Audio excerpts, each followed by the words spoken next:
Assalamualaikum warahmatullahi wabarakatuh. Sebelumnya yang terhormat kepada Ibu Reni Budiarti selaku dosen pembimbing bahan tambahan pangan.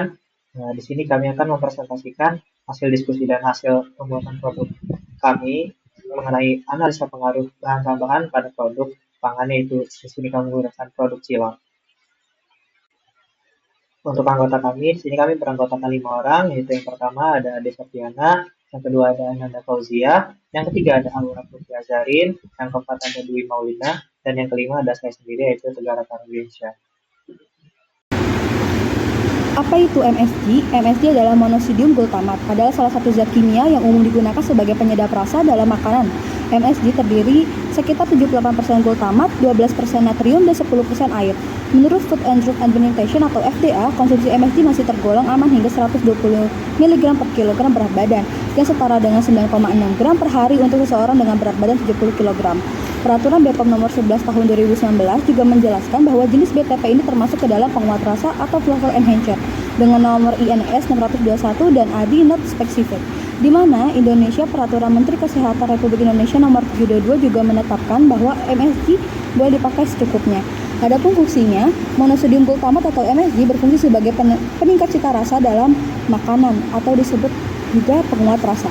Senyawa ini membantu memperkuat rasa umami atau gurih pada makanan. Penggunaan MSG memungkinkan pengurangan penggunaan garam dapur atau natrium klorida karena MSG mengandung hanya sekitar 12% sodium, yaitu kurang dari sepertiga kandungan sodium dalam garam biasa. Cilok merupakan makanan dengan bahan utama tepung tapioka. Penggunaan bahan tapioka ini menyebabkan kandungan gizi yang dimiliki oleh bahan pangan tersebut kaya akan kadar karbohidrat. Lalu penambahan MSG pada cilok ini memberikan rasa gurih atau umami sehingga olahan terasa enak. MSG juga mampu meningkatkan rasa alami dari makanan itu sendiri, termasuk asin. Penggunaan MSG dalam takaran yang tepat sangat penting untuk menjaga kesehatan. Konsumsi MSG yang berlebihan dapat menyebabkan berbagai masalah kesehatan seperti sakit kepala, mual, atau iritasi juga pada lambung. Untuk formulasi yang digunakan dalam pembuatan cilok ini ada dua. Formulasi pertama itu tidak menggunakan MSG, yaitu dengan menggunakan 3 siung bawang putih, setengah sendok teh lada, 1 sendok makan garam, 125 gram tepung terigu, 125 gram tepung tapioka, 200 ml air, dan juga daun bawang secukupnya. Nah, untuk formulasi yang kedua itu sama dengan formulasi pertama, hanya saja ditambahkan dengan 3,5 gram MSG. Yang selanjutnya yaitu proses pembuatan cilok dengan garam dan juga MSG. Yang pertama, kita timbang tepung terigu dan tapioka masing-masing 125 gram. Selanjutnya ditambahkan potongan daun bawang dan juga bawang putih yang telah diparut. Kemudian kita rebus air dan ditambahkan dengan garam. Nah, untuk formulasi kedua, pada saat perebusan air ini kita tambahkan garam dan juga MSG. Nah, jika air sudah mendidih, kemudian kita masukkan ke dalam adonan tepung, kemudian diuleni hingga adonan kalis. Nah, jika adonan sudah kalis, kemudian adonan dibentuk menjadi bulat. Kemudian kita rebus air lagi untuk mematangkan adonan cilok. Nah, adonan cilok yang telah dibulat-bulatkan tadi kemudian dimasukkan ke dalam air mendidih, direbus hingga mengapung. Jika sudah mengapung, bisa kita angkat dan tiriskan. Berikut adalah hasil cilok yang sudah matang. Untuk gambar atas yaitu tanpa MSG dan yang gambar bawah itu adalah cilok dengan MSG.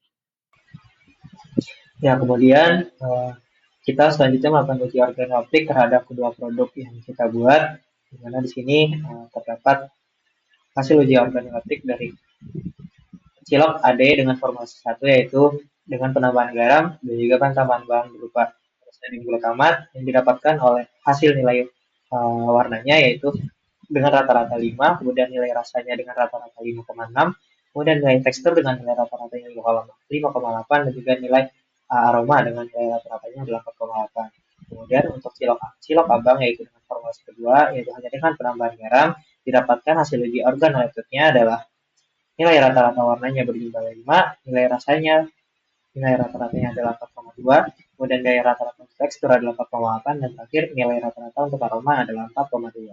Sehingga dari hasil uji organoleptik ini bisa disimpulkan bahwa sirup AD yang dengan penambahan garam dan juga bahan tambahan pangan monosodium glutamat terbukti mengubah dan memberikan rasa yang lebih umami dibandingkan dengan cilok abang yang hanya dengan penambahan garam saja. Hingga saat ini, Badan Pengawas Obat dan Makanan atau BPOM di Indonesia belum menetapkan batas maksimal konsumsi harian yang dapat diterima atau yang disebut acceptable daily intake untuk MSG. Oleh karena itu, acuan yang digunakan dalam studi ini mengacu pada standar dari World Health Organization atau WHO, sebagaimana disebutkan dalam penelitian oleh Tan dan rekan-rekannya pada tahun 2023. Dalam standar tersebut, batas konsumsi MSG yang dianggap aman adalah sebesar 120 mg per kilogram berat badan per hari. Mari kita ambil contoh seseorang dengan berat badan rata-rata yaitu 65 kg. Maka batas konsumsi MSG yang masih dalam kategori aman dapat dihitung sebagai berikut. 120 mg dikalikan 65 kg sama dengan 7.800 mg atau setara dengan 7,8 gram MSG per hari. Sementara itu, berdasarkan estimasi komposisi bahan dalam produk cilok yang kami buat, satu porsi cilok mengandung sekitar 3,5 gram MSG. Dengan demikian, jika dibandingkan, maka seseorang dengan berat badan 65 kg dapat mengonsumsi maksimal sekitar 7,8 gram MSG per hari, yaitu berarti setara dengan 2,2 porsi cilok yang kami buat. Artinya konsumsi 1 hingga 2 porsi cilok per hari masih tergolong aman selama tidak dikombinasikan dengan sumber MSG lainnya secara berlebihan. Namun tentu saja konsumsi dalam jumlah yang normal tetap dianjurkan demi menjaga kesehatan jangka panjang.